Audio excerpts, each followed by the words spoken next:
last time I spoke to you, I asked you to bury people. And this time, I want to do the opposite. Oh. I do a thing called shooting softly, where we say nice things about people that you might know. Very good. And we'll start with the person that you mentioned.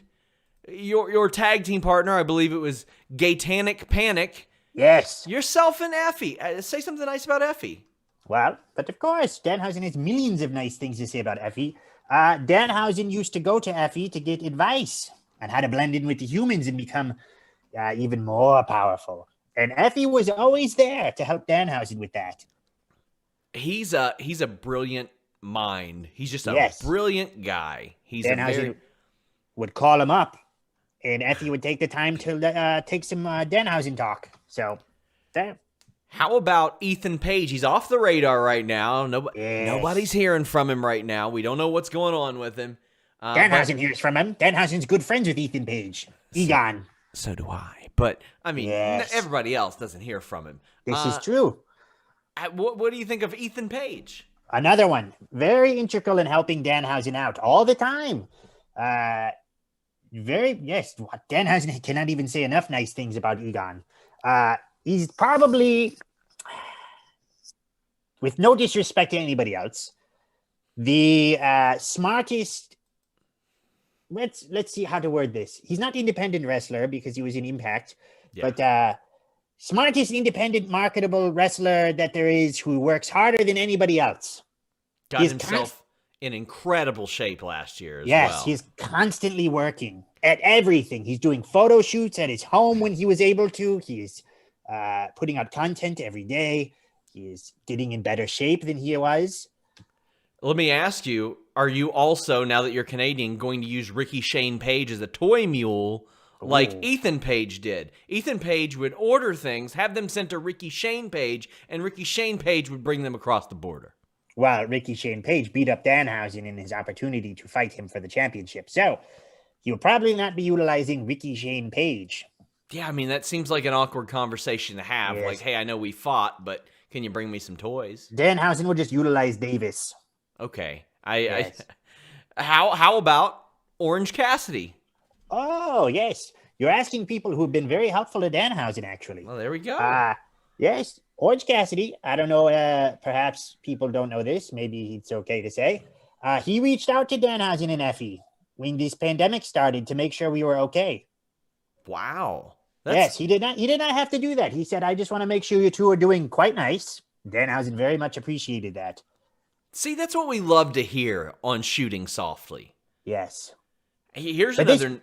This goes for all of the ones you've brought up so far. Yeah. We always check in on each other. Another name that does a lot of stuff with Effy, Zicky Dice. I know you've wrestled him in the past. Oh, yes. Wonderful human. Does a lot of...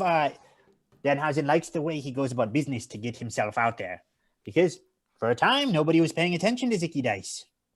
And then he took the time to invest in himself and move around and do what have you. And get himself, what is it called? Over the hump. Yeah. So he's another one. It's just putting in the effort, in the miles, and doing a great job of it. Also, he had Danhausen do his wedding proposal during a match. Oh, yeah.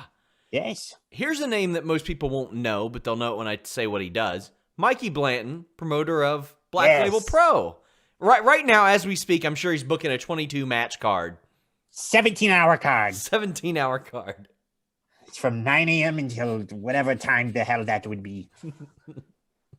You make Danhausen very tired, very crabby. That's what he loves to do it. And you know what? If the check clears, more power to him. Yes. Let's see. Would you want something nice about him, yes? Oh, yeah. Something. Oh, yes. Is that hard to do? No, not at all. So this fellow gave Danhausen a lot of opportunities when Danhausen was not getting any, because he was a fanhausen of Danhausen. Danhausen would team with Apricots in Pears and Big Calyx at a show where they were highlighting people who were lesser known at the time. And then it kind of just spiraled upward from there. So he gives a lot of opportunities to people who do not normally get them. Got a few more as we wrap up Shooting Softly. A guy who's been calling your matches in ROH, Ian Riccaboni. Oh, yes. Wonderful fellow. Prefers to be called Rick, if you will. Danhausen, what did he do? He was very nice in making Danhausen feel comfortable coming in because it was Danhausen's first time being for a television company. And Danhausen was booked in the hotel room with Rick at the time. This was before everything had closed down. And he's very comforting and caring with Danhausen. How about the aforementioned Dave Honor? He's a menace. Danhausen has nothing nice to say about Dave Honor. He shall bury him. He's not given Danhausen a blimp. He's only given him 3 sacks of money. And, what else? But he also is, he's given Danhausen some money while there is a pandemic. So I suppose that is a nice thing.